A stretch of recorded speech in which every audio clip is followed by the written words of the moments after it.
La Bezrat Hashem, le cours de ce soir, on va le dédier à toutes les forces de sécurité de l'État d'Israël, à tous nos soldats, au Shabak, au Mossad, à la police, que Akadosh Baruch Hu les protège et qui nous aide à passer ce moment difficile, Bezrat Hashem, à tous les malades d'Israël, Bezrat Hashem, Bifrat, à ma maman, Rivka Bat Chachmona, Bezrat Hashem, on attend des bonnes nouvelles, Bezrat Hashem, et tous les malades d'Israël, et bien sûr, on n'oubliera pas toutes les personnes qui sont tombées depuis le 7 octobre, et toutes les personnes qui ont quitté, Al-Kiddush Hashem, qu'Akadosh Baruch Hu, il venge leur sang, Amen. Alors, le cours de ce soir, je l'ai intitulé, pour moi, a été créé le monde. Alors, il n'y a rien d'orgueilleux là-dedans, il n'y a rien de personnel, bien sûr, je parle pas de moi. C'est une parole de nos sages, pour moi, le monde a été créé. Et il faut savoir que nos sages nous disent qu'à partir du moment où tu es né, le monde ne pouvait plus exister sans toi. Ça veut dire que tu as une place particulière dans le monde. Et chacun d'entre nous a cette particularité. De par le monde. D'accord? Et donc, bien sûr, on parle d'une part du peuple d'Israël, mais on parle bien sûr du reste du monde.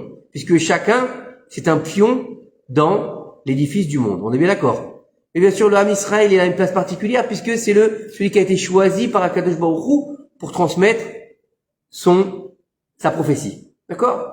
Donc, c'est ça qui est important. Et on va le voir ensemble, avant de rentrer dans le Midrash, bien sûr, pourquoi c'est si important. Et pourquoi il est interdit dans le judaïsme de dire, tu vois pas, moi, qui s'en fout de moi, oh, tu vois pas, qu'est-ce qui est important, ma prière.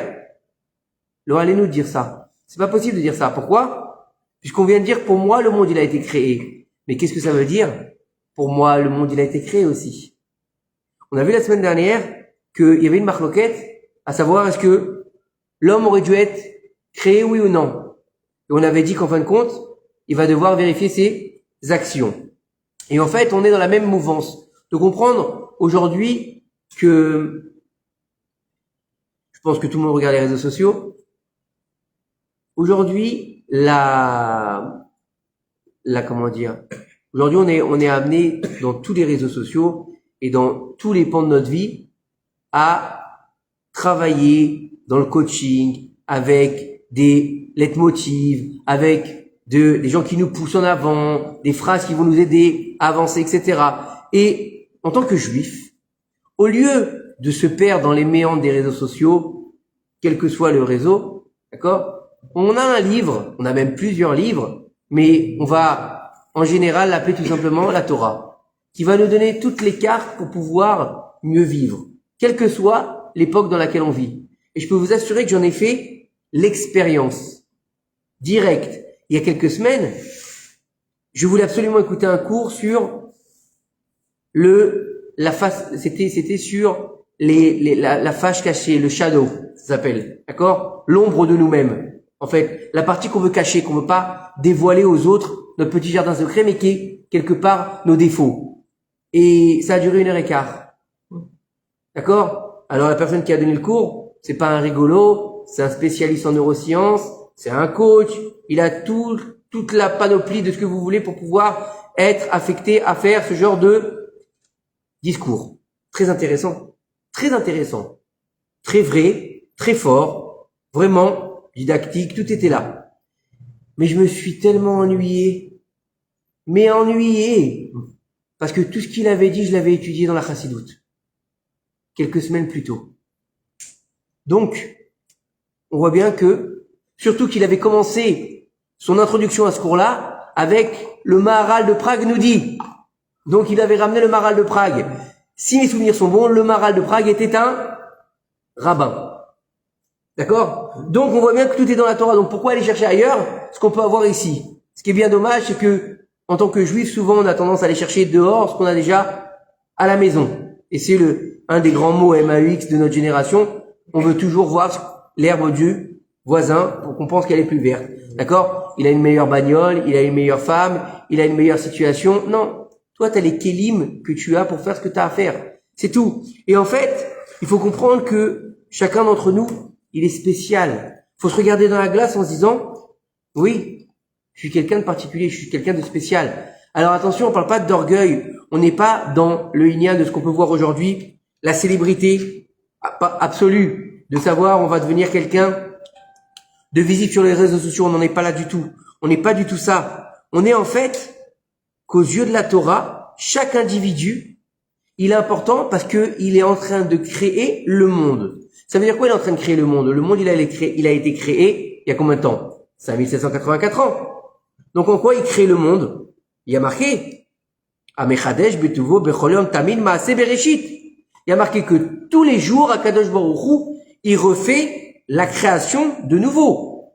Donc si tous les jours c'est refait, si toi t'es là maintenant, c'est que t'as une part dans la création que t'avais pas au moment où t'étais pas là. Donc tu crées aussi le monde. Et il faut comprendre que dans ce niveau-là, c'est même plus au niveau de l'entendement humain. C'est pas on vient sur terre pour manger, dormir, avoir des enfants, laisser un héritage et puis quitter ce monde comme on est venu. Non, pas du tout. C'est de se dire j'ai une vraie place dans ce monde. Et quelle est ma place dans ce monde? Si je suis né, on parle pas de, alors bien sûr on va pas parler de réincarnation, on parle pas de tout ça, on n'en est pas là-dedans, hein, d'accord? On parle Tachles. Je suis né en 1977 et pas en 1935. Pourquoi? Il y a une différence quand même entre cette époque-là et cette époque-là. Je suis pas né en 1700. Pourquoi je suis pas né en l'an 2000? On peut se poser plein de questions comme ça. Pourquoi est-ce qu'aujourd'hui la génération qui naît, c'est une génération folle? Et j'ai eu de la chance de pas naître dans cette génération folle, où nous, dans notre génération, on avait encore des valeurs. C'est des questions qu'on peut se poser. Et en fait, il faut savoir que quand on va prendre la Torah, on voit que chaque individu, il va constituer une histoire en soi. On voit que dans le Sefer Bereshit, on va avoir que des histoires d'individus, mais qui sont des personnages en soi. Abraham, Yitzhak, Yaakov, et puis à un moment donné, on arrive où? On arrive à l'Égypte. Et là, on va nous dire, voici les noms des enfants d'Israël, d'accord, qui sont descendus en Égypte, qui ont accompagné Yaakov, d'accord, tous ceux qui ont accompagné Yaakov. Et que Dieu, il va nous le répéter. Il nous l'a dit à la fin de Parashat Vayechi, il va encore nous le dire dans la Parashat Shemot. À quoi ça sert? Cette redondance de rappeler que il y avait les noms des enfants d'Israël. On le sait déjà. Pourquoi ils sont si importants? Et on va les répéter. Réhouven, Shimon, Lévi, Yehuda, on les connaît déjà. On les connaît déjà, on les a déjà vus presque toute la fin du Sefer Bereshit. Avec l'histoire de Yosef, avec l'histoire de Dina, avec l'histoire... On sait comment ils s'appellent. Alors quel intérêt? Et en fait, il faut savoir en fait que nos sages, ils nous disent, et Rashi, en l'occurrence, il nous dit que le peuple d'Israël, il ressemble aux étoiles. Alors vous savez que il y a eu plusieurs façons de bénir le peuple d'Israël. Il a été béni en tant qu'étoile, comme les étoiles dans le ciel, mais aussi comme les grains de sable qui longent la mer. D'accord? Et on dit de nous qu'on pourra pas nous compter comme les grains de sable. Allez compter les grains de sable, franchement, faut s'amuser. Et là qui disent, cette bénédiction du grain de sable, elle a deux niveaux. Parce qu'en fait, quelque part, les grains de sable, personne n'y fait attention. Donc on va les prendre, on va marcher dessus, on va les écraser, on va les jeter, on va les bafouer. D'accord? C'est comme quand on va faire des briques. On va mettre du sable, on va mélanger. D'accord? Quand on est maçon, on met quoi? Souvent on met du sable avec le béton d'Achon. Donc c'est quoi ça? Donc on va juste servir de matériel. Donc on va être bafoué comme du ciment. Ça c'est quand on ne fait pas la volonté de Dieu. Et quand on fait la volonté de Dieu, eh ben là on est comme le sable. On peut même pas nous compter tellement qu'on est nombreux. Et c'est pas une question de nombre au niveau on sait qu'on est juif à peu près dans l'absolu. C'est pas ça. C'est qu'on est partout. C'est-à-dire que, je sais pas si vous avez déjà vu cette vidéo, où ils ont fait un sondage dans plusieurs universités dans le monde. Et ils leur demandaient combien il y avait de juifs dans le monde. Et les gens qui répondaient, ils répondaient des sommes astronomiques, comme si on était le plus grand pays au monde. Alors qu'on est le plus petit pays. On est le plus petit peuple. Donc ça veut dire que c'est comme le sable. Il s'étend à perte de vue. Vous avez compris? Donc, il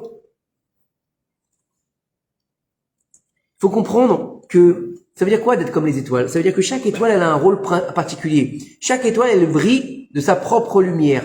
Chaque étoile, à un moment donné, je sais pas si vous avez remarqué, comment ça se fait que chaque année, ou chaque 2 ans, ou chaque quelques années, on trouve une nouvelle étoile. Mais c'est quoi trouver une nouvelle étoile? Pourquoi elle n'était pas là avant? Non, c'est qu'on a trouvé un moyen de la voir. Donc, ou qu'elle illumine d'une certaine manière que maintenant on peut la voir. Et ben comme le peuple d'Israël, à un moment donné, ton âme, elle était toujours là, depuis la création du monde.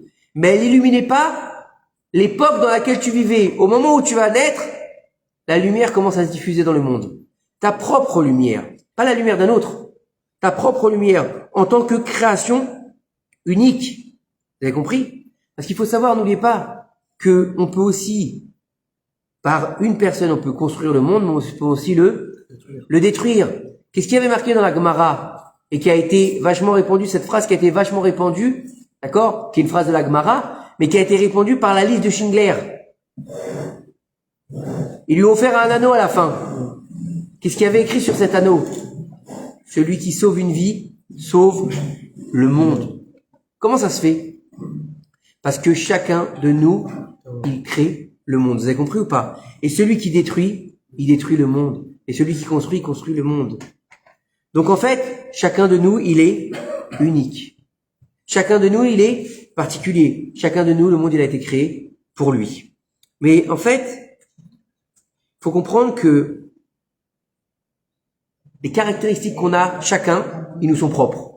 Bien sûr, on peut se ressembler dans des midotes, dans des façons de faire, d'accord? Des gens qui ont des aptitudes particulières, d'accord? Ceux-là, c'est des potes. Pourquoi? Parce que ils ont le même centre d'intérêt, ou ceux-là parce qu'ils travaillent dans le même business. Ceux-là, ils aiment la finance, ceux-là, ils aiment l'art, ceux-là, ils aiment la musique. Donc, on peut se ressembler.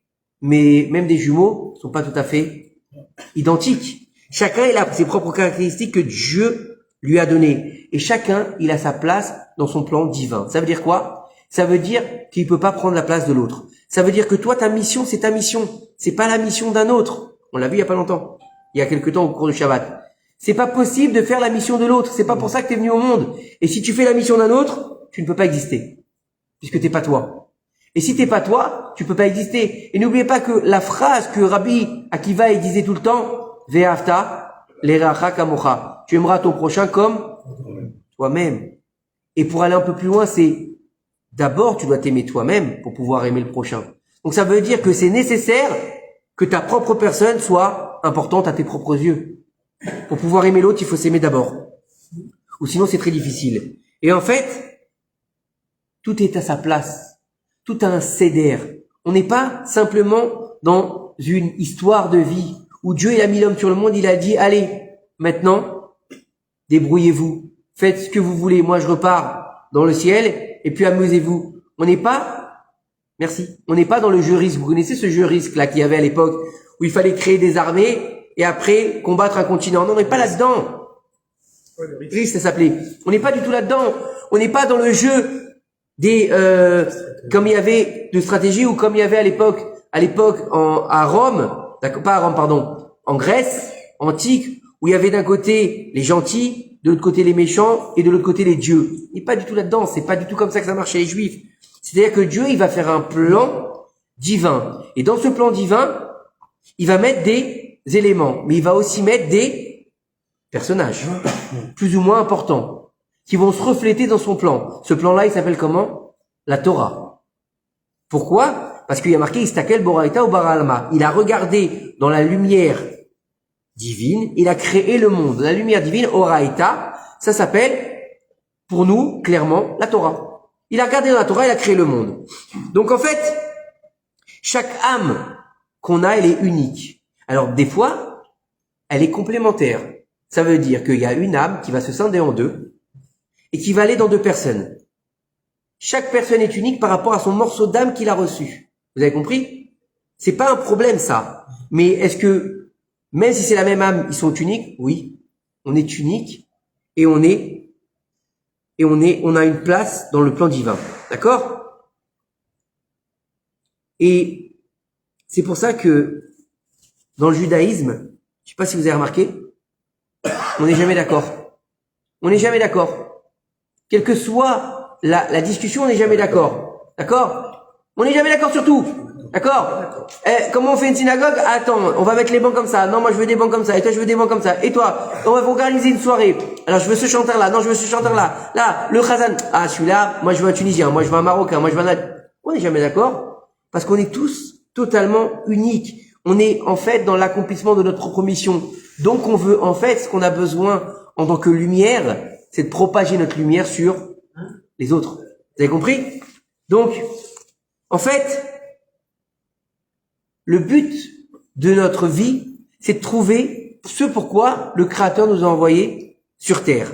Ce pourquoi Dieu, il nous a dit, maintenant, ça y est, c'est le moment de marcher dans ta propre histoire, dans la grande histoire. Et le Inyan, il est là. Tu vas être mis à un moment donné de l'histoire. 5784, c'est aujourd'hui. Donc il y a des gens qui vont naître aujourd'hui et qui vont devoir faire quelque chose dans cette histoire-là dans laquelle on vit. Ou il y en a d'autres qui sont venus avant. Mais dans cette histoire-là, tu vas devoir créer ta propre histoire. Tu vas devoir grandir, tu vas devoir t'adapter, avoir un métier, choisir des amis, choisir une famille, choisir une vie. Donc tu vas devoir rentrer ton histoire dans la grande histoire du monde. Il faut savoir une chose, et je l'ai vécu ça aussi, excusez-moi, c'est des choses que j'ai vraiment vécues. En tant que juif, je vous parle en tant que juif, je l'ai vécu. On m'a dit, les non-juifs m'ont dit, ne mélange pas votre histoire avec la grande histoire. Alors qu'ils n'ont pas compris que la grande histoire, c'était la nôtre. C'était la nôtre. Vous comprenez? Donc ça veut dire que il y a quelque chose de particulier. Vous remarquerez toujours un juif dans un lot. Il sort toujours du lot. Il y a toujours un moment, c'est pas qu'il est mieux, il est différent. Pourquoi on sait pas? Il a cette étincelle divine qui est obligée de jaillir, et surtout quand il est entouré de personnes qui lui ressemblent pas. Regardez bien, même s'il est comment ça s'appelle, assimilé, mettez-le trop en isolement avec des non-juifs, il va commencer à se sentir juif. Comment ça se fait? Combien d'histoires on a eu comme ça, de gens qui étaient assimilés, qui étaient mariés avec des non-juifs, et tout d'un coup, on sait pas pourquoi, ils étaient à un repas de famille, et là, ça commençait à parler d'Israël. Et le type, il était jamais allé en Israël, ils s'en foutaient d'Israël, il fait rien, il s'en fout, je veux dire, Yom Kippour, il arrive à 5 heures à la fin, je veux dire, il est vraiment assimilé total. Et là, tout d'un coup, il prend la défense d'Israël, il prend la défense des Juifs. Comment ça se fait? Parce que, justement, il est unique. Parce que même celui qui est loin, il est unique parce qu'il est Neshama, Théora. Et le but, c'est comment faire? C'est de trouver un moyen de trouver le point important qu'on va avoir en nous. Le point qu'on doit travailler. Et comment est-ce qu'on peut trouver ce point? Qu'en étudiant la Torah. On peut réellement arriver au succès que par deux choses. Les deux choses, c'est l'étude de la Torah et la herpatiout envers le prochain. C'est-à-dire d'avoir s'intéresser aux autres. Et il faut comprendre, alors vous allez me dire, on peut me dire, mais les femmes, elles n'ont pas l'obligation d'étudier la Torah. Donc comment est-ce qu'elles vont faire, les femmes, si elles n'ont pas l'obligation? Alors, dans l'éducation des enfants, en poussant les enfants à aller étudier la Torah, ou aller à un cours de Torah la semaine, ou bien, si il n'y a pas d'enfants qui sont dans la Torah, et malheureusement, ça arrive, d'accord? Ou bien, il y a malheureusement aussi qui n'ont pas d'enfants. Ça peut arriver aussi. Alors comment faire? Alors si on n'a pas les moyens de faire ça dans sa propre famille, qu'est-ce qu'on fait? Eh ben on va soutenir des gens qui étudient la Torah. On va donner la tzedaka à des avrechim ou bien à des yeshivot. Comme ça au moins, on va faire perdurer l'étude de la Torah à notre mesure, à notre niveau. Et ça c'est très important que les femmes le sachent. Parce qu'elles ont un rôle très important à jouer dans l'éducation du peuple d'Israël. Pas de leurs enfants seulement, du peuple d'Israël. Parce que la femme, c'est celle qui éduque, c'est celle qui crée, c'est celle qui donne, c'est la matrice. La femme, c'est la bina, c'est celle qui va être en construction perpétuelle. C'est celle que tu lui donnes 2 œufs et de la farine, elle va te faire des chalotes. Tu lui donnes un peu de blé avec un bout de poulet, elle t'a fait une super dafina. Elle est en construction. Il y a qu'elle qui peut faire des enfants. Comment ça se fait? Parce que c'est la bina.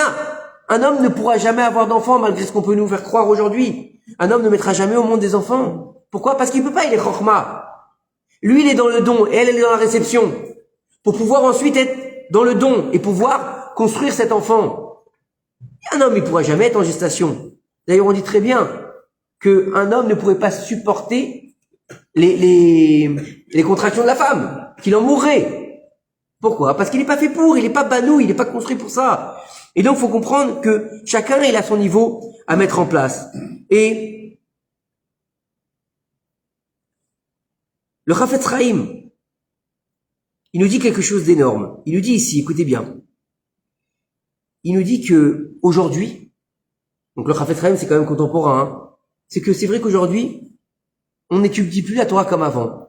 Et il y a une école de pensée qui s'est développée, qui était l'école du Moussar, qui était très importante. C'est vrai que c'est important d'étudier la Gemara, la Mishnah, le Talmud, mais le Moussar est très important aussi, parce que si tu ne sais pas comment te comporter quand tu étudies la Gemara, à quoi elle sert ta Gemara?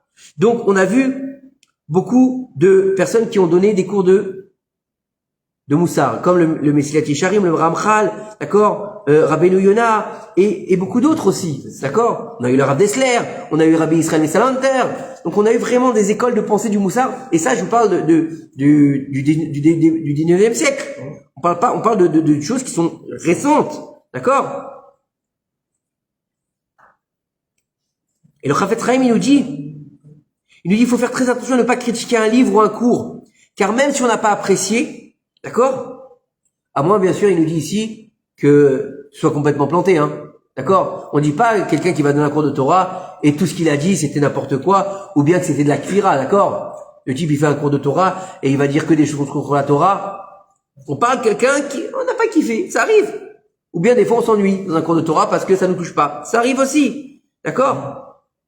Ne critique pas. Et surtout, ne critique pas avec tes amis. Pourquoi? Pas seulement le fait du Lachon Hara. Parce que, imagine, toi, t'as pas apprécié. Parce que toi, dans ta personne, ça t'a pas parlé. Mais imagine ton voisin, ça lui a énormément parlé. Il y a une Nekuda. Il y a un truc qui l'a transcendé dans ce cours-là. Et toi, tu vas lui parler, tu vas lui dire, franchement, ce cours, c'était naze. Tu as éteint la flamme. Tu lui as enlevé la voûte qu'il avait. Tu l'as tué. Tu l'as tué. Pourquoi? Parce qu'il y avait de la construction. Tu viens de le détruire. Tu as compris? Ça t'a pas parlé à toi, c'est pas grave, garde-le pour toi. Tu peux dire, bon, ça m'a pas trop parlé. Tu vois, j'ai pas accroché. Mais ne dis pas que c'était un mauvais cours. Ne dis pas, ouais, tu comprends, ce Rav, il dit. Non, jamais de la vie. D'accord? Il n'y a pas d'idéal dans la Torah. Il n'y a pas d'homme parfait, il n'y a pas de perfection.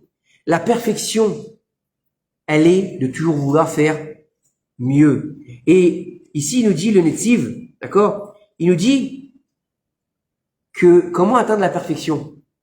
C'est une bonne question ou pas? Comment est-ce qu'on peut atteindre la perfection, mesdames? Vous pensez que c'est possible? Comment? Alors, ici, il dit le Netziv, écoutez bien ce qu'il dit. Il dit que si quelqu'un vous demande de lui dire quel chemin il doit prendre, votre réponse, elle doit lui dire, poursuis le chemin que ton cœur désire, dans la large sphère de la Torah et des mitzvot.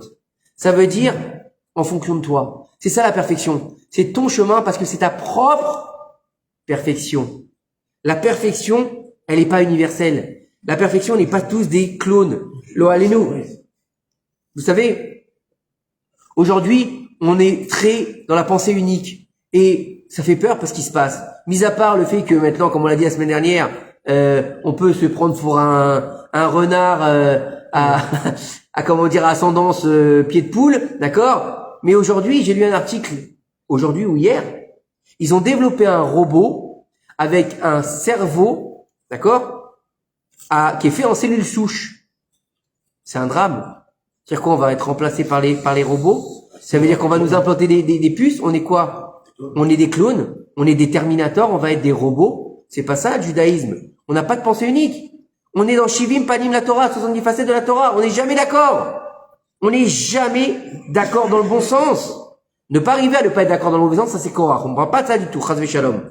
Mais on est toujours dans le besoin de s'échanger pour pouvoir évoluer. C'est pour ça qu'on a le Chavruta. On te dit, oh Chavruta Mituta. Pourquoi oh Chavruta Mituta? Parce que la Chavruta, elle va venir te donner un contrebalancement par rapport à ta réflexion qui va t'aider à grandir. C'est ça le Chavruta. C'est pour t'aider à grandir, pour t'aider à réfléchir par rapport à ce que lui va dire, qui n'a pas forcément le même point de vue que toi, puisqu'il n'est pas toi. Parce que s'il a le même point de vue que toi, ça sert à rien. Si tu te maries avec une femme qui pense exactement comme toi, bah, c'est pas la peine. C'est pas la vie. Et, comment? Ça peut aider. Non, on parle pas d'être d'accord dans les grandes lignes. Ouais, c'est bien.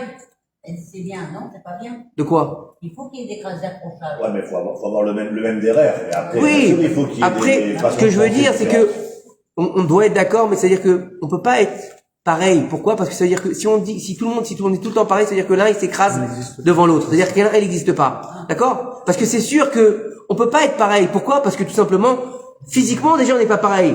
Il y a le mari et la femme. Elle est pnimiout, lui, il est chitzoniout. Elle est l'intériorité, lui, il est l'extériorité. Donc déjà, on n'a pas la même façon de penser. Elle est bina, elle est construction, lui, il est chorma, lui, il est sagesse. On n'est pas dans la même façon de penser. Donc, si on pense exactement pareil, c'est qu'il y en a un qui s'est éteint.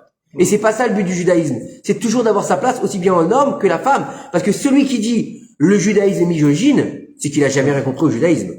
Ok?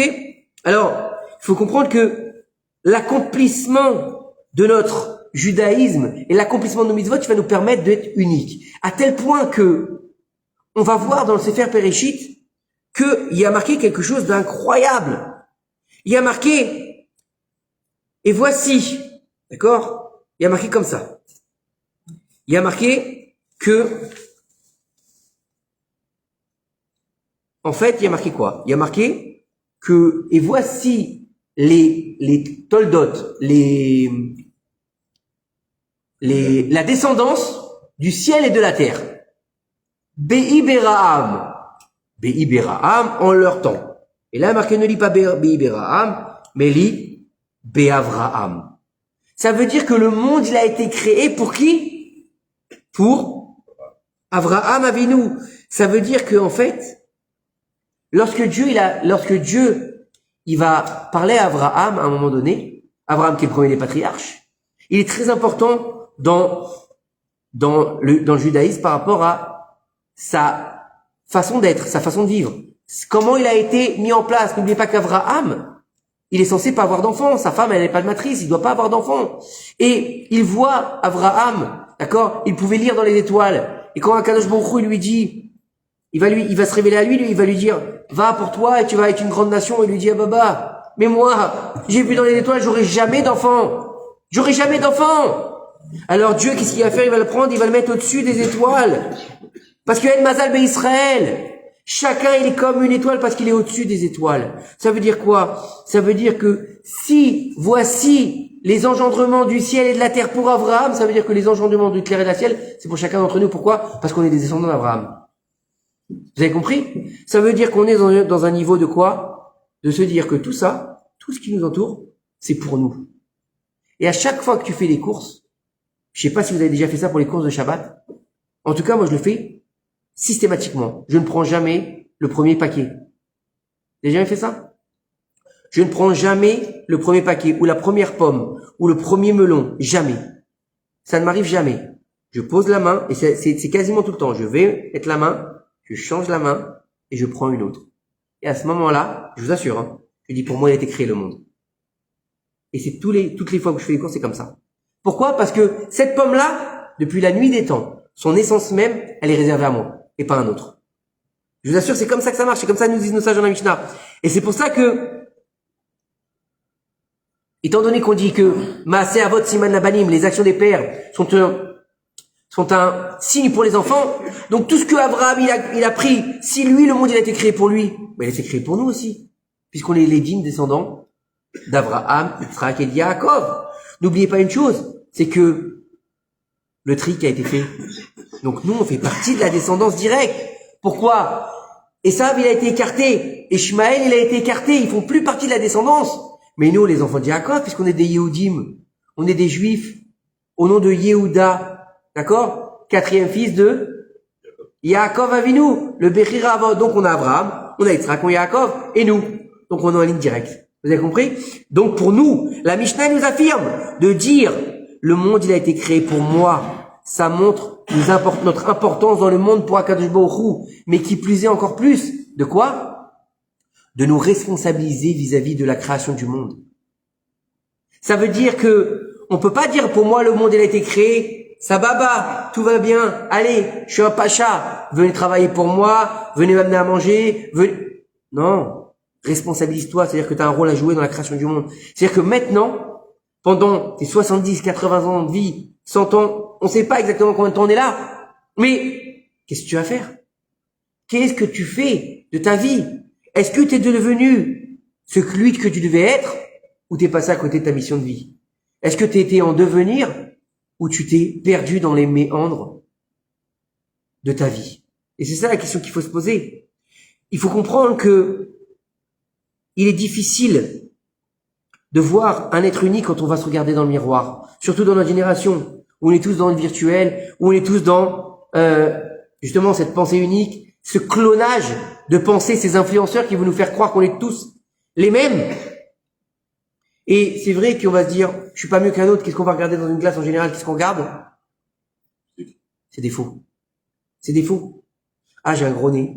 Ah, j'ai une oreille plus grande que l'autre. Ah, j'ai pas la même coupe que le beau gosse là qui fait le film. Hein? Ça, toi, c'est normal. Bon, moi ça c'est normal. Hein. Quoique j'en avais des cheveux avant. Hein. J'en avais, je vous assure que j'en avais. Et même des longs. C'est ça qui est bizarre. Je t'en enverrai. Moi, j'ai vu. Je t'en enverrai. Moi, j'ai vu, j'ai rigolé. C'est un drame. J'en avais beaucoup même. Mais bon, ça c'est comme ça. Hein. Dieu il a décidé que je vais plus avoir de cheveux. D'accord? Qu'est-ce que tu veux? Pour on dit la calvitie c'est la chokhma. Alvaï. Alors, écoutez. Et il est très intelligent. C'est vrai que c'est une intelligence alors. Voilà. Je suis très intelligent parce que vraiment là, je me regarde tous les là, ça il y a de plus en plus de trous. Et là, je me dis que je suis intelligent. Donc, il faut savoir que n'oubliez pas une chose, c'est qu'on dit que l'homme il a été créé à l'image de Dieu. Il doit s'aimer encore plus. Mais c'est pas simplement il t'a créé à l'image de Dieu parce que c'est faux de dire ça. Si on dit que l'homme il a été créé à l'image de Dieu, c'est juste une traduction, c'est fausse. Betsalmenu, Betselem, Tselem c'est à l'ombre. Un Tselem c'est une ombre, à l'ombre de Dieu. Ça veut dire que on va avoir comme une ombre qui nous rattache à la source. Vous savez quand il y a un père et un fils, en général qu'est-ce qu'on voit comme ombre? S'il le tient dans ses bras, qu'est-ce qu'on voit à l'ombre? On voit l'ombre du père et pas du fils. Mais pourtant l'ombre du fils elle est là, elle est reliée à l'ombre du père. C'est exactement la même chose avec Akadosh Baruch Hu. C'est-à-dire que c'est pas une image, c'est un tselem. Après encore, bon, on va pas rentrer dans les niveaux de Kabbalah parce que après c'est des rapports avec les différentes sphirotes par rapport à la création du monde et le monde de l'âme, de la Tzilut, le monde de l'émanation où Dieu a fait descendre tous ces sphirotes pour nous mettre sur terre par rapport à ces différents niveaux de comment dire, de réalisation. Mais encore une fois, faut comprendre que on est relié à Kadosh Baruch Hu. Donc on peut pas dire qu'on peut pas s'aimer. Et n'oubliez pas que Akadosh Baruch Hu nous appelle Béni Bechori, mon fils, mon premier-né. Et on sait très bien, d'accord, c'est même très souvent des blagues sur les réseaux sociaux, d'accord, que même si le bébé il est moche, la maman, le papa, il le trouve exceptionnel, le plus beau du monde, hein. Jamais tu diras à des amis, alors comment tu le trouves? Tu vas pas lui dire la vérité, les khamchou. Hein? Qu'est-ce qu'il est moche ton bébé? Jamais tu vas lui dire ça. Non, mais Oh, un bébé, même s'il est moche, on voit pas la mocheté. Non, oh, il y en a quand même des fois. Il y en a des fois.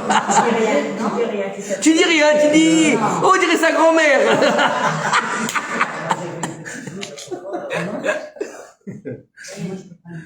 Bref. Trêve de plaisanterie. Comme Dieu nous appelle ses enfants, donc il peut nous trouver que beaux. Et on dit que celui qui aime la créature, Dieu il aimera. Donc, ve'aftal erachakamocha, c'est très important de s'aimer. Avant d'aimer l'autre, comment tu veux aimer si toi tu t'aimes pas? Avant de penser que de penser que l'autre il est important, comment tu peux penser que toi t'es pas important? T'es aussi très important, Baruch Hashem. T'es important parce que Dieu il t'a mis sur terre à ce moment-là. Dieu il t'a posé sur terre. L'homme, il a une comment dire? Il a été mis pour une mission unique. Akadosh Baruch Hu lui a donné une mission unique. C'est pourquoi l'homme a été créé. Afin de t'enseigner que détruire une vie équivaut à détruire un monde entier. Et soutenir une vie équivaut à soutenir un monde entier. C'est pour ça que chaque individu a l'obligation de dire, pour moi, le monde a été créé. Ça veut dire que on est tous amenés à connaître la grandeur. La grandeur. C'est quoi la grandeur? La grandeur dans notre génération, c'est quoi? C'est l'oseille, les meufs, le standing, le YouTube et les milliers d'abonnés sur TikTok. C'est ça la grandeur aujourd'hui. Mais c'est pas ça la grandeur. La grandeur, c'est quoi? La grandeur, ça dépend de chacun. Mais c'est sûr que c'est pas du matériel. Mais la grandeur, c'est de dire, j'ai quand même réussi dans ma vie. Comment? Baruch Hashem, j'ai laissé quelque chose derrière moi. Baruch Hashem, je parle pas d'oseille. J'ai laissé un minimum de savoir vivre à mes enfants. C'est déjà une bataille que j'ai gagnée. D'accord? J'ai réussi à partager un peu de Torah avec mes prochains. C'est une bataille de gagner. Pourquoi? J'ai déjà fait ce pourquoi je suis venu au monde. Pourquoi? Parce que je suis un Ben Israël. Donc j'ai déjà réussi à faire quelque part ce que Dieu attendait de moi. Puisque c'est l'ilmod al-melat lamed, apprendre pour pouvoir enseigner. Et enseigner, il faut pas être un rabbin pour ça. Il suffit de transmettre ce qu'on a entendu. D'accord? Et la grandeur, c'est tout simplement, c'est d'être grand pour soi, pour sa famille, pour sa maison, pour le peuple d'Israël. Être grand, ça veut pas dire être orgueilleux. Être grand, c'est connaître sa place. Et savoir qu'on est capable de diffuser la lumière divine. C'est ça d'être grand. Diffuse la lumière divine qui est en toi au maximum. Quel que soit le moyen. Aujourd'hui, on a les réseaux sociaux. Alors c'est vrai que des fois en présentiel, on est 3, on est 4.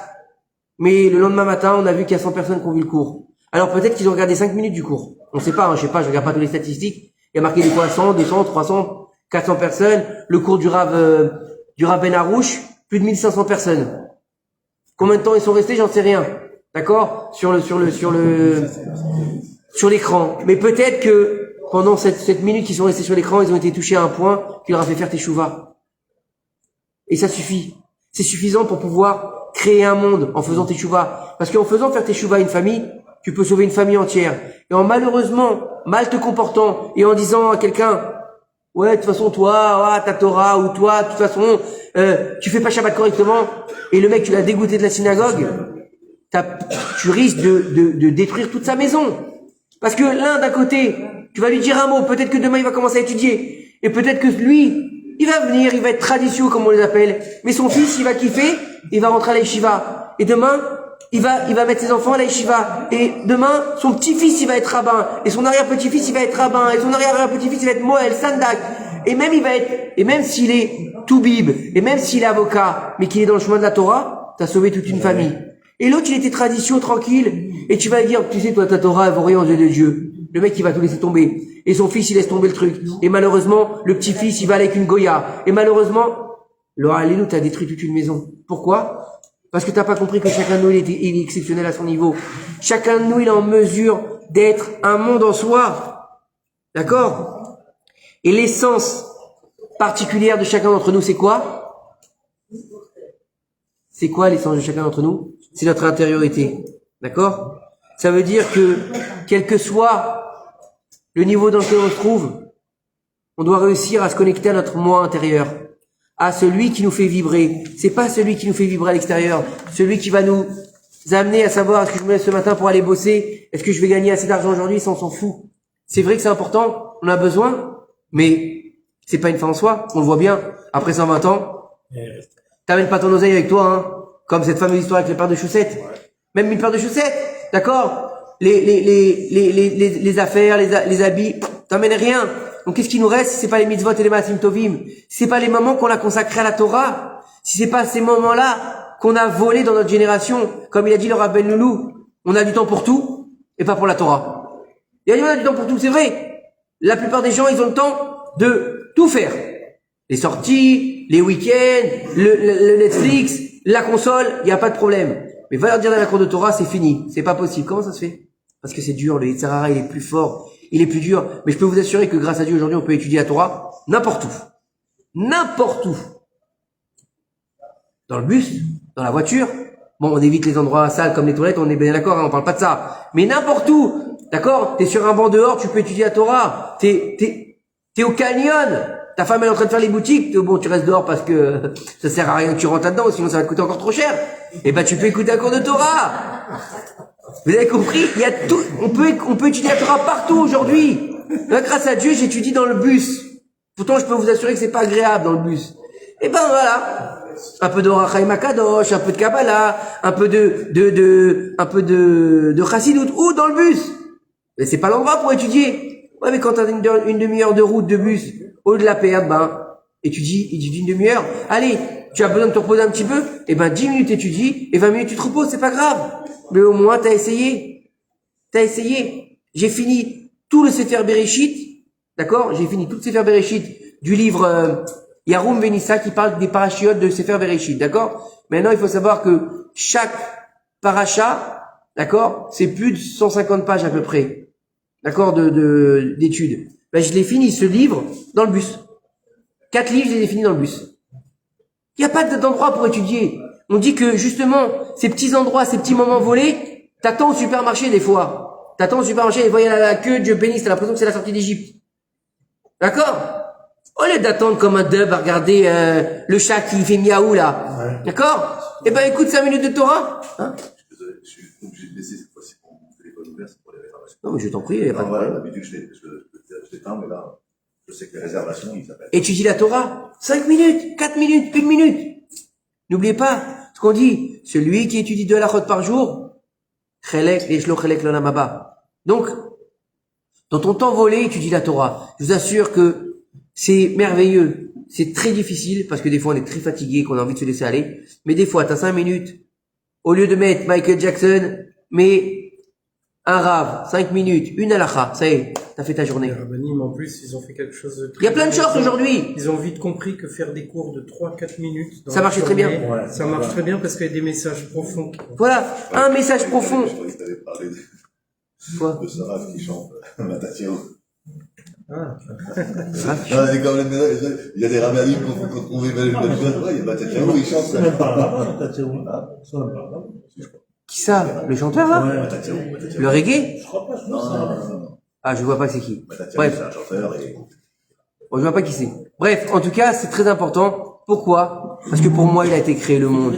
Et si pour moi, il a été créé le monde, donc je me dois de mettre ma pierre à l'édifice, de pouvoir construire et d'avancer l'avènement du Mashiach. Parce que l'avènement du Mashiach, contrairement à ce qu'on pense, il est pas en train de venir. Il est déjà là. Et il manque juste de construire la porte pour qu'il puisse l'ouvrir. Donc, si j'ai envie d'être là, dans l'avènement messianique, eh ben, je mets ma pierre sur cette porte qui doit juste ouvrir.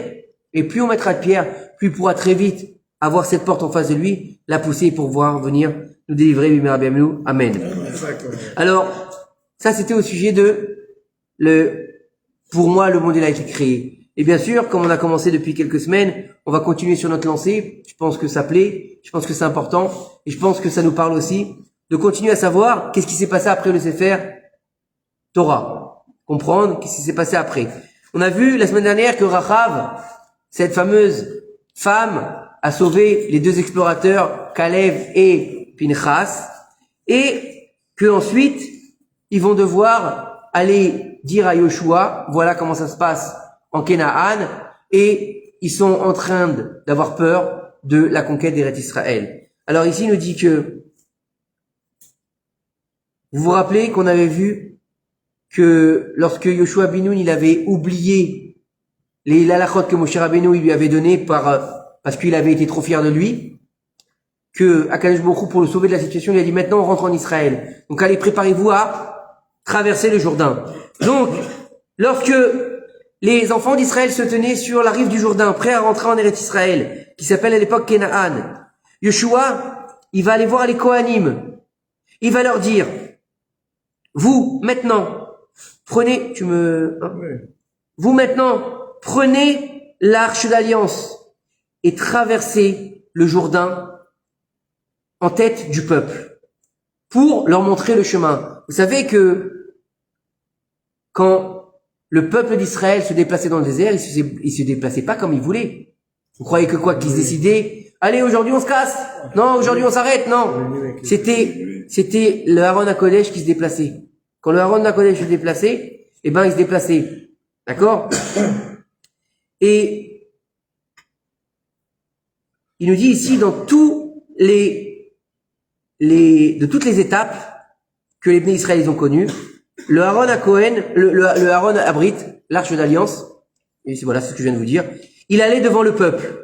Il y avait 2 étincelles de feu qui sortaient du Aaron là-bas et qui brûlaient tous les serpents et tous les akravim, les scorpions, d'accord?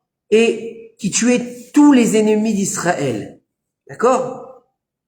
Lorsqu'ils ont dû passer le Jourdain, Yoshua Binoun, il va rassembler tout le peuple.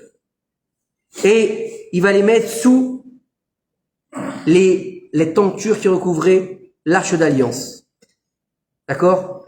Mais vous savez que le Kodesh HaKodashim, pas le Kodesh HaKodashim, mais l'endroit qui recouvrait l'arche d'alliance, c'était pas très grand. L'arche d'alliance, elle était très petite. Regardez les tailles. C'était pas grand. Donc comment est-ce que tous les Bnei Israël, ils ont pu rentrer là-dedans? Il nous dit ici qu'il y a eu un miracle à ce moment-là. D'accord? Que le peu d'endroits qu'il y avait, le peu de tentures qu'il y avait, il a pu recouvrir tous les enfants d'Israël. Tout le peuple entier, à ce moment-là. C'est des millions de personnes. Et Yoshua, il leur a dit à ce moment-là, maintenant que vous voyez que ce miracle-là, vous savez que la présence divine, elle repose sur nous. C'est-à-dire maintenant, on est prêt à rentrer. Maintenant, on est prêt à faire notre travail. C'est très actuel ce qu'on est en train de dire aujourd'hui. Aujourd'hui, nos soldats, que Dieu les protège, qui sont sur le terrain, que ce soit d'un côté ou de l'autre, ils sont là à protéger le peuple d'Israël. Eh ben, il faut que la Shekhinah les aide. Et pour que la Shekhinah les aide, il faut étudier pour eux, il faut prier pour eux, et il faut être là présent pour eux. D'accord? Eux, ils font leur travail sur le terrain de leur côté avec les armes. Nous, on fait notre travail de notre côté avec nos armes qui s'appellent la Torah. Et eux aussi, ils font leur travail parce que ils partent tous avec des Sefer Torah. Il n'y a jamais eu autant de tzitzit qui ont été vendus en Israël. Et il n'y a jamais eu autant de Tehillim qui ont été lus pour les soldats. Donc, il faut continuer à les encourager et à les protéger par la présence divine, pas par nous. Parce que nous, on peut rien faire. Même eux, les pauvres, ils font ce qu'ils peuvent. Mais si Dieu n'est pas avec eux, nous, qu'est-ce qui se passe? Alors, Dieu, il est avec eux, Baruch Hashem. D'accord? Alors, une fois qu'il a fait ça, Yoshua, il a ordonné aux Kohanim de descendre dans le fleuve.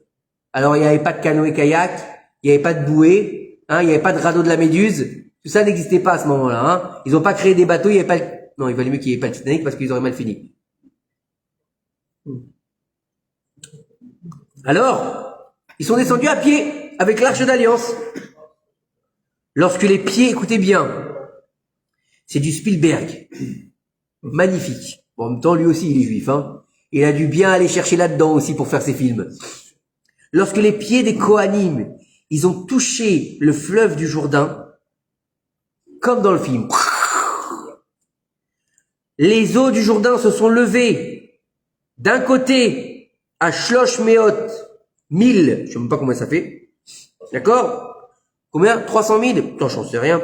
Jusqu'à que les nations du monde, du Mizrach c'est l'Est, Mizrach c'est l'Est, Admaharav jusqu'à l'Ouest, ils ont pu voir ce grand miracle.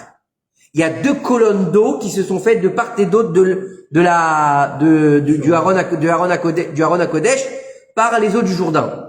D'accord? Imaginez le Aquasplatch là, comme il y avait au parc, c'est pas au parc Astérix, c'était à Antibes, ça je crois, Aquasplatch. Il y en avait partout, moi je n'en sais rien. D'accord? Et le sol était totalement sec. D'accord? Et pas une goutte d'eau ne touche le peuple. Incroyable. Imaginez le fleuve qui se coupe en deux, il est en train de jaillir comme une fontaine en l'air, puisque d'un côté, il continue de couler le fleuve, mais de l'autre côté, il devrait s'arrêter, ça sécher, non, il reste aussi, il continue de couler. Imagine, ça fait la fontaine comme on a ici, là, mais d'un fleuve. Normalement, tu dois être mouillé quand tu passes. Non, rien. Walou. Le sol, il est sec, et eux, il n'y a pas une goutte qui les touche. Magnifique. Yoshua, il leur a dit, maintenant, je vous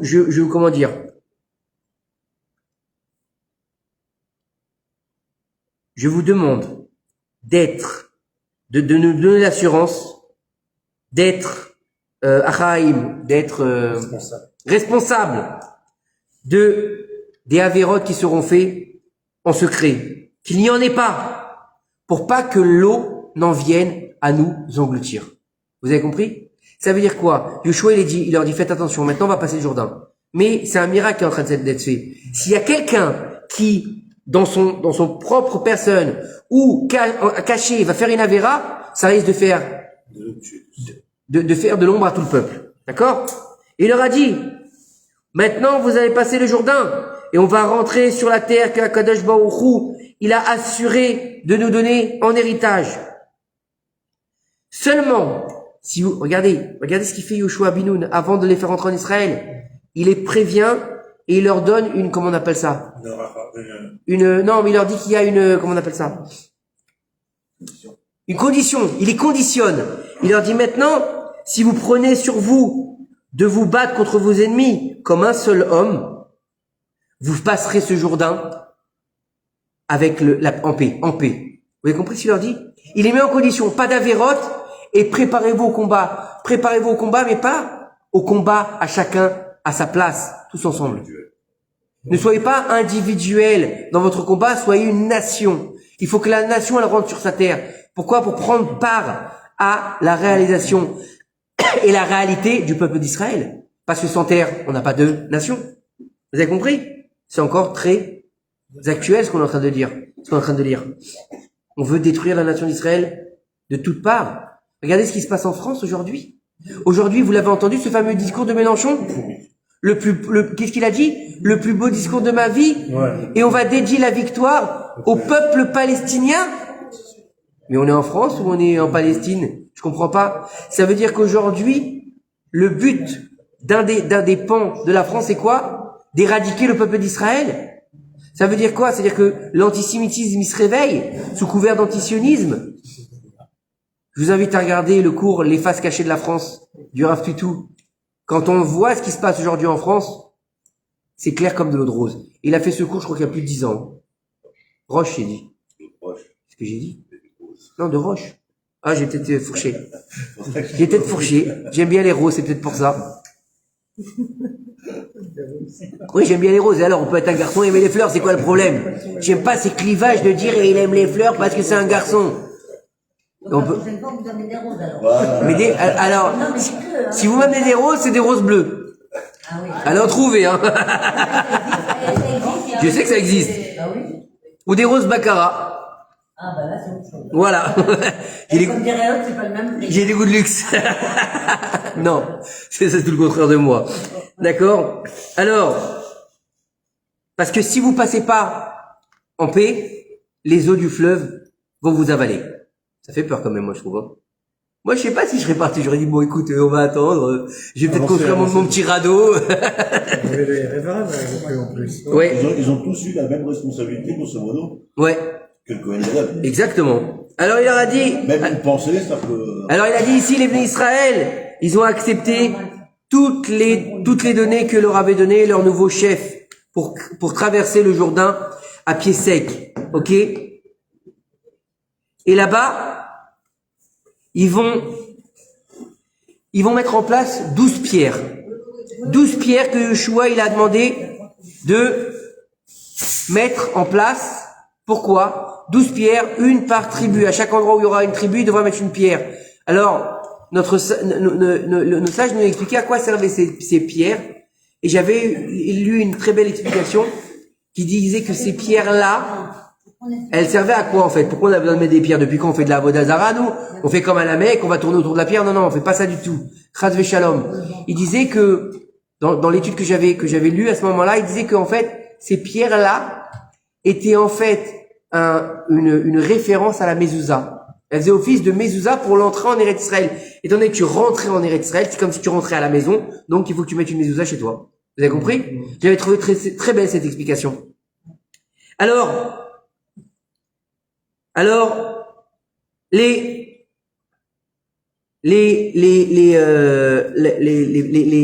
comment dire, les Kohanim, ils ont posé la Aaron à Kodesh entre le Har Gerizim et le Har Eval, d'accord?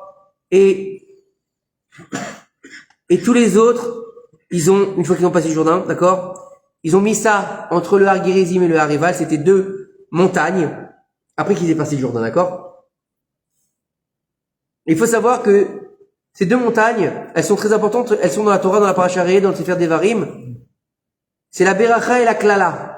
C'est les bénédictions et les malédictions qui vont dire devant les enfants d'Israël. Il va y avoir 6 tribus d'un côté et 6 tribus de l'autre. D'accord? 6 tribus dans le mont Gerizim et 6 tribus dans le mont Eval. D'accord? Et il y aura les bénédictions et les malédictions devant les Lévi'im qui vont être récitées. D'accord? Et au début, les Lévi'im, ils se sont mis devant le Har Gerizim et ils ont béni tous les ans qu'ils allaient accepter, pour qu'ils acceptent tous les choses qui sont dites dans la Torah. D'accord? Et à la fin de chaque bénédiction, le peuple, il répondait Amen.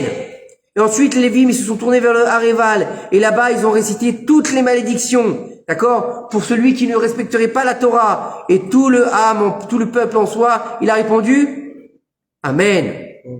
Puis, ils ont construit un autel sur le mont Éval, avec des pierres qu'ils avaient pris dans le Jourdain. D'accord? Ils l'ont recouvert d'acide, chaque pierre, et ils ont écrit les paroles de la Torah en 70 langues, pour que toutes les nations du monde, elles peuvent venir apprendre la Torah et puis l'étudier. C'est beau ou pas? Vous saviez ça? Vous saviez? C'est un chidouche, non?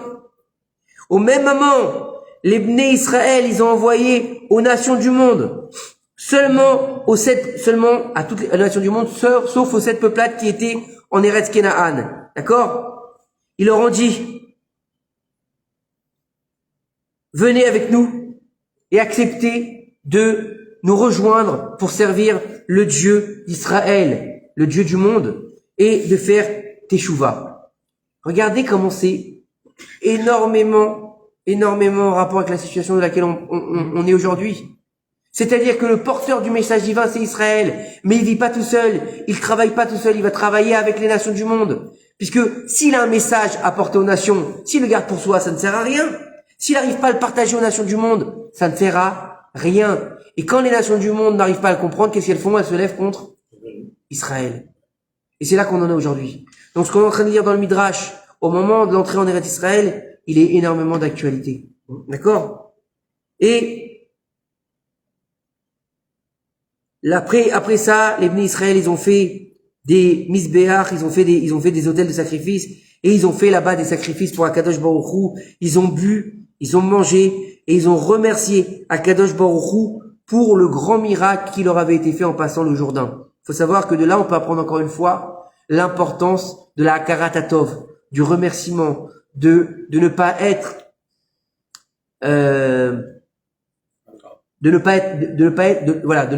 faire preuve d'ingratitude, et plutôt de faire preuve de gratitude envers Akadosh Baruch Hu, envers nos semblables, envers nos parents, quand ils sont vivants et aussi quand ils sont plus de ce monde.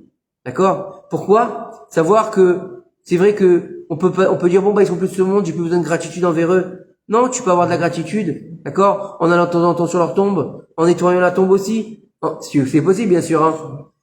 En faisant leur askara, disant les Nishmat, voilà, je fais les Nishmat, c'est l'année, ça fait 20 ans qu'il est mort, c'est pas grave, je fais quand même les Nishmat, d'accord? En allumant une bougie chaque veille de Rosh Chodesh à la mémoire, c'est pas grand chose des fois, mais au moins le faire en faisant preuve de gratitude, en faisant un Dvar Torah, en lisant un Télim. D'accord, tu veux pas faire Salam Alek, t'as pas envie d'allumer des bougies, t'as pas envie de nettoyer la tombe, tu peux pas aller au cimetière. Pour X raison, c'est pas grave. Où que tu te trouves. D'accord? Il y a toujours un petit télim que tu connais par cœur, dans l'absolu. Hein, il y a toujours une petite prière que tu connais par cœur. Le plus petit télim, Mizmor Letoda. Vous avez fait Mizmor Letoda, il dure, 10 secondes. Tous les jours. Mizmor Letoda. Les Elou Nishmat, le papa d'un tel, il te dit, voilà, c'est mon papa, je fais les Nishmat, ma maman, ma grand-mère, je sais pas, n'importe quoi, les Nishmat. Ça t'a pris 10 secondes. Tu lui as donné du Nachat après sa mort. Tu as fait preuve de gratitude. C'est ça qui est important. C'est ça qu'il faut comprendre. Combien de temps il nous reste? 5 minutes? C'est tout? On est parti tard. Ça peut être trop dur avec moi. Eh ben, mets un quart d'heure. Hein? Il est 10 heures. D'accord, hein? Bon, alors on finit celui-là. Alors, on fait celui-là rapidement. Donc, voilà où on en est au niveau de l'entrée en Eretz Israël. Pendant 40 ans, les Bnei Israël, ils étaient dans le désert, d'accord? Et tout ce temps-là, les Bnei Israël n'ont pas fait la Brit Mila. Pourquoi? Parce que il était dangereux de faire la Brit Mila dans le désert. Lorsqu'ils sont rentrés en Eretz Israël, Akadosh Baruch Hu, il a dit à Yeshua, est-ce que tu sais que les enfants d'Israël ne sont pas circoncis? Maintenant que vous êtes arrivés à la terre que je vous ai promis, faites ça maintenant, tout de suite. Allez, vous avez passé le Jourdain maintenant, On y va. Non, attendez, j'ai pas fini. Attendez. On va pas circoncire ceux qui sont circoncis. Hein? Et circoncis tout mâle qui n'est pas circoncis. Et bien sûr que les mâles. On est bien d'accord. Ça, non, c'est important de le préciser. C'est important de le préciser parce que il n'y a pas d'excision chez les juifs, ça n'existe pas chez nous. D'accord? La Brit Mila ne se fait que sur les garçons et pas sur les filles. D'accord? Et ça se fait dans des bonnes conditions. Et quand c'est un adulte, quand ça doit être fait sur un adulte, d'accord? Bah, ça se passe dans des bonnes conditions avec des médecins, etc. On fait pas ça à l'arrache avec un couteau sale, hein. Quoi? Donc là, je suis pas sûr. Non, à l'époque, c'était avec un silex. Un Pierre, voilà. À l'époque, c'était avec un silex et un peu de whisky. Mais bon, ils étaient plus robustes que nous à l'époque. Ouais, il y avait le whisky déjà. Bah, bien sûr qu'ils avaient le whisky. Ils avaient bien la malle pour qu'ils n'avaient pas le whisky. Et nous, on n'a pas eu la disette, mais c'est pas grave. Ils étaient au Phoenix, non? Bah ouais, tu m'étonnes. Yoshua, il s'est dépêché de faire ce que Akadosh Baruch Hu, il lui a demandé. Il a rassemblé le peuple. Et pour leur donner envie de faire cette mitzvah, il leur a dit, vous pensez que vous allez pouvoir rentrer en Eretz Israël en étant sans être circoncis? Rappelez-vous qu'est-ce qu'il a fait comme promesse à Kadosh Baruch Hu à Abraham Avinu? Je donnerai à toi et à ta descendance après toi cette terre, la terre de Canaan, seulement. Ça va, je vous explique. C'est pas fini, il nous reste 5 minutes. Seulement, vous garderez mon alliance, toi et ta descendance après toi. Akadosh Baruch Hu, il a dit à Abraham Avinu, si tes enfants, ils vont garder la Brit Mila, ils pourront rentrer en Eretz Israël. Et sinon, ils ne rentreront pas. Rappelez-vous, qu'est-ce qui s'est passé il y a quelque temps? Contre quoi ils se sont battus les gauchistes? Contre la Brit Mila.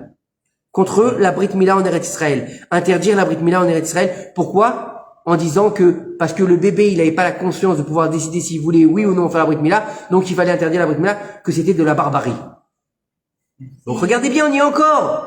C'est Michou, Mélenchon.